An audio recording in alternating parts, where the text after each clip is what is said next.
does not bear his cross and come after me cannot be my disciple. Are you willing to say, I hate this, but I love Jesus? Are you really willing to say that I'm willing to give up everything because I love Jesus? He said, you can't be my disciples. You can't follow me if you don't hate these things. And I know it's hard, but in order for you to go to the place where real growth will come, you've got to sit down and let the stuff go. When you let it go, God's going to do great things with you. Brothers, y'all think y'all are sacrificing going over there today for men? God's going to bless that sacrifice. Let's go deeper. Jesus is asking people, do you love me more than these? Wait a minute. Do you love me more than these? More than your job, more than your money, more than your toys, more than your pleasure, more than your time. Do you love me? I've said it so many times only to realize it was I had a fondness for Jesus, but not a love for Jesus. These disciples, do you love me more than these? He looks at Peter and he remembers.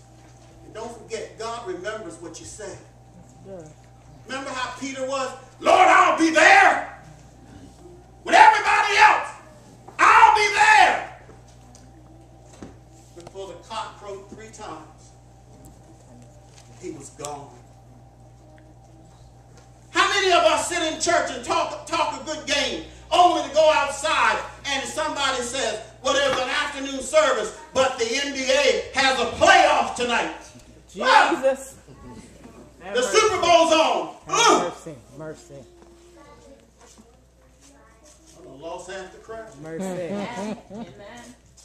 My brothers and sisters, because of time, I want to move into this agape love. It's that love. It's A-G-A-P-E. Peter, do you really, really love me? Look at your neighbor and say, do you really, really love God? That's a total commitment. A love that is a real love. And when you go to really, really, when I married my wife, I want to know, do you really, really love me? That's right. Do you love me if I get cancer? Do you love me if the car catches on fire and my face is burnt and my body is no more use? Will you love me then?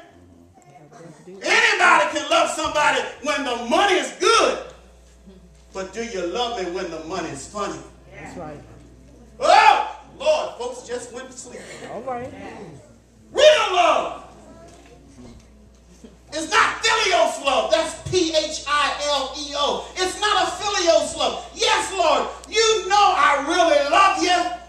That's why he asked him the first time. He was saying, I'm fond of you. You got to get past this fondness. If Peter liked him, do you like him or do you love him? Y'all, some of y'all are contemplating marriage. Do you really, really love him? Do you? If you don't, you better act like you do. Because they sitting beside you, they might hit you. There is a difference between agape and Philios love. Compare agape love to Philios love. Look at it. I was up this morning. I was looking at this thing. And I was trying to think about it. Do you really, really, really love him? Peter, can I understand your reluctance to make a commitment? But are you willing to make a commitment? I'm talking about a real commitment. A commitment that I don't care what storm comes, what happens with the family, I'm going to hang in there with Jesus. That's right. I'm not going to be no church hopper. I'm going to get down there and I'm going to hang in there with Jesus. I don't care what storm comes. I don't care what winds blow. I'm going to hang in there with Jesus. Yes. Why? Because if me and Jesus can't change it, it can't be changed. All right. I got to believe that Jesus has enough power to move my trouble. Amen. Yes. Please don't move the mountain. Give me enough strength to climb. Yes.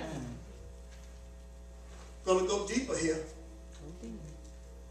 Jesus has replied to Peter's response. Notice that he doesn't say sheep. See, in 21:15c, he says, feed my lambs. Feed my little ones. Because if you can't handle the big stuff, maybe you can handle the little stuff. If you can't take care of the big folks, feed my little ones. Go and touch somebody. Peter, do you understand that if you give yourself, you can become committed to me, to give to the ministry, to feed the lambs, to teach Sunday school, to usher, to pick up paper on the parking lot, the little stuff. Some of us are so big, we can't do the little stuff. But until you take care of the little stuff, you can't do the big stuff. Amen. Do you love me enough to pick the paper out of the pew before you leave on Sunday? Do you love me enough to pick the paper up in the bathroom on Sunday? When somebody calls and needs a way to church, do you love me? Will you drive? Will you pick up somebody? If I can help. Do you love me? Maybe before you become a spiritual giant, God has to look at how you handle the little stuff. He does. Anybody want to do vacation Bible study this year? Amen. Anybody want to teach a Sunday school class? Anybody want to sing in the choir? Anybody want to visit the sick? Anybody want to do the ministry of encouragement? You know, sometimes you ain't got to do nothing. If you're home all day, pick up the phone and get off the telephone and call somebody. Say, how you doing? Amen. Let's have a word of prayer. The Lord put you on my mind. Feed my lambs. But verse 21:16, Jesus asked Peter a second time. This time Jesus leaves off these things. Jesus doesn't want Peter to think about a comparison. He just wants Peter to consider the question, do you love me? I had to look at this thing, Mother Wanda, as I was looking at it myself. Do you love me? He asked him a second time. Do you really love me? Do you really care for me? Yes, Lord. I'm very, very fond of you. And I thank God for you and the world. Jesus responds. And that's what I want to ask you this morning. He says to him, feed my lambs. But then he goes deeper. He goes past the bioscus and goes to the penentos, which says, feed my sheep. Jesus has a ministry for Peter. Watch this. To tend to the sheep. There's one thing to feed them, but it's another thing to tend to them. See, a lot of us, we want to sing on Sunday, and then some of y'all rush songs. Want to rush a message. Some of us won't even give folks a good handshake. You want to rush a handshake. But when you really are tender, you want to embrace somebody. That's right. You know, it ain't nothing worse when I meet somebody and I try to shake their hand, they doing all that kind of mess.